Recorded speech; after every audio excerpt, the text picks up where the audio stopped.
بسم الله الرحمن الرحيم. Somaliland ha noolaato. Somaliland ha noolaato. waxaan u mahadnaqayaa shacbiga tirada badan mas'uuliyiinta axsaabta qaranka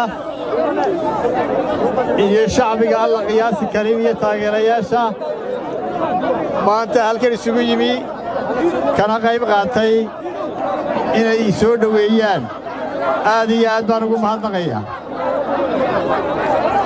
ilaahay baa mahad leh. ilaahay baa mahad leh inaan nabadgelyo ugu soo noqday dalkaygii iyo dadkaygii. waxaan ku faraxsanahay inaan fagaarahan idinkala hadlo shacbiga Somaliland.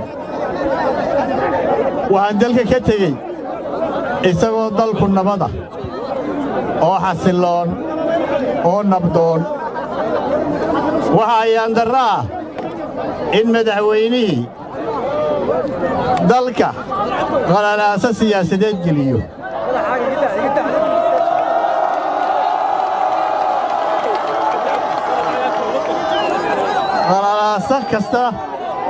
qalalaasa kasta waxa ugu weyn oo ugu xun in dalgalo muran dastuuriya. marka madaxweynihii dalkii wuxuu geliyey muran dastuuriya.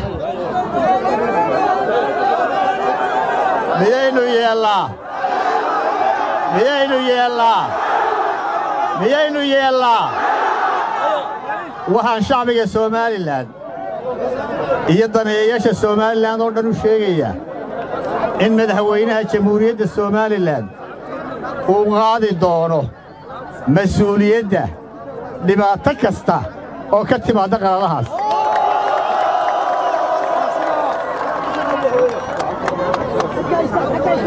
walaalayaal, shacbiga Somaliland wuxuu dhowaan doortay golaha wakiilada. waxaynu ka filaynay inay dalka horumarkiisa ka qayb qaataan aqoon, xirfad, firfircooni ay ku soo kordhiyaan dalka. hase yeeshee sida muuqata khilaafka looga soo waariday madaxtooyada jamhuuriyadda Somaliland ayaa kala irdheeyey golihii wakiilada ee cusbaa. muddo 2 wiigana may fadhiisan. waxaan u sheegayaa golaha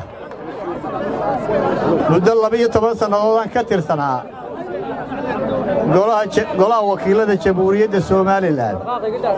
marna may dhicin xaalad kasta iyo dhibaato kasta oo dhacday in xildhibaanadu maxkamadaha iska dacweeyaan. maxkamadda iyo golaha iyo xeerdejintu way kala madax bannaan yihiin. waxaana kula talin lahaa xildhibaanada cusub ee jamhuuriyadda Somaliland inay khilaafkooda ku dhammaystaan fadhiyaal xidhan oo gudahooda.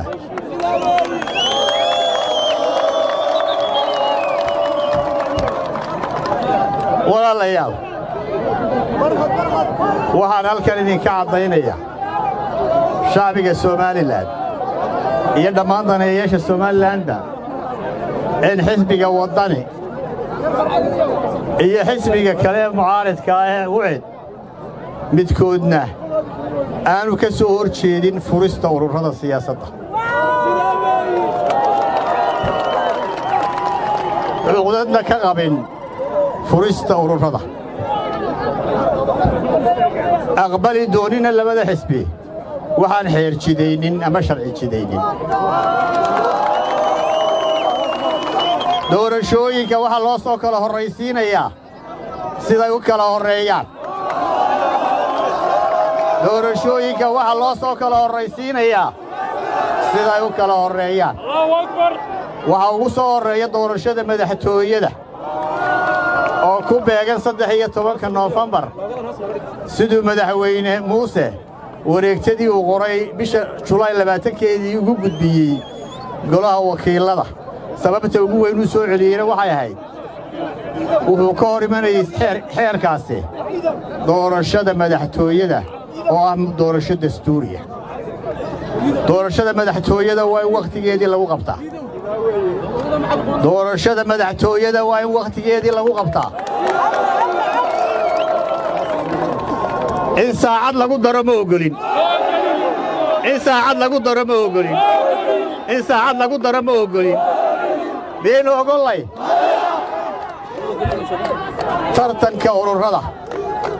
tartanka ururada diyaar baannu u nahay marka ay dhammaato muddada xeerku siiyey jiritaanka axsaabta qaranka diyaar baannu nahay qoladale axsaabtaa diidan waa beenaalayaal waana doorasho diid waa beenaalayaal waana doorasho diid madaxweyne muuse waxaan u sheegayaa inaanaan madaxweyne u aqoonsan doonin marka uu dhammaysto muddo xileedkiisa dastuuriga ah haddaanu qabannin doorashada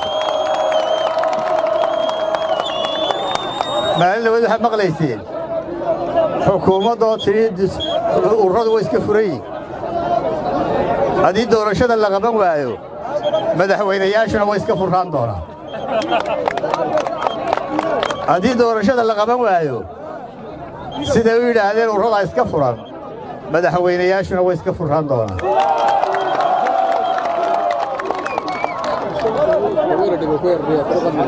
walaalayaal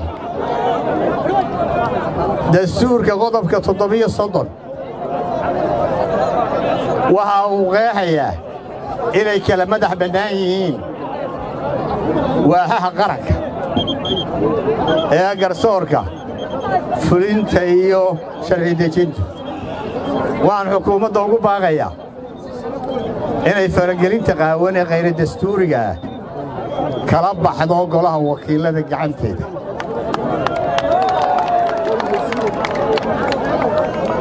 waxaan ku soo guuraanadayaa hadalkayga baaqaan u dirayo shacbiga Soomaaliland waxaana weeye shacbiga Soomaaliland nabad buu u baahan yahay cadaalad buu u baahan yahay doorasho u baahan yahay waa inay gacmaha isu qabsadaan shacbiga Soomaaliland inay ka hortagaan oo ay diidaan oo ay beeniyaan qalalaasaha madaxweyne muuse dalka geliyey si ay u badbaadiyaan qarannimada Soomaaliland si ay u badbaadiyaan qarannimada Soomaaliland iyo dimuqraadiyadda Soomaaliland allah idin barakeeyo ilaahay madar khayr qaba hayna siiyo ilaahay madar ay naga jabiyo abaaraha waxaan ku soo gunaanadayaa ballanteennu waa doorasho ballanteennu waa doorasho waa 13 Noofembar waa 13 Noofembar